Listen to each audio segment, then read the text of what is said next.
আপোনালোক ইয়াত যে আইতা এই শ্বাৰ্টটো বৰ চিনাকি চিনাকি লগা নাইনে বাৰু হ'ব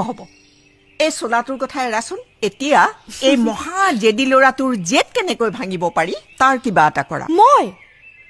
ইমান ডাঙৰ ছুপাৰষ্টাৰৰ জেদ মই কেনেকে ভাঙিম আইতা পিছে এখেতে কিহৰ জেদ কৰিছে এখেতে জেদ কৰিছে যে এই গাঁৱৰে কোনোবা ধুনীয়া ছোৱালী এজনীৰ লগত এওঁ বিয়া পাতিব এইখন গাঁৱৰ তোমাৰ চকুত আছে নেকি কোনোবা ধুনীয়া ছোৱালী মোৰ দুজনীমান বান্ধৱী বৰ ধুনীয়া মই কিন্তু মদ খাওঁ চিগাৰেট খাওঁ আৰু যিমান বেয়া কাম আছে পৃথিৱীত চব কৰোঁ কিন্তু বিয়াৰ পিছত ৰেডি তেনেহ'লে ঠিক আছে কালি তোমাৰ কিবা কাম আছে নেকি কাইলৈ বিশেষ তেনেকে একো কাম নাই তেনেহ'লে বোলা বিয়াখন পাতি লওঁ ঠিক আছে হা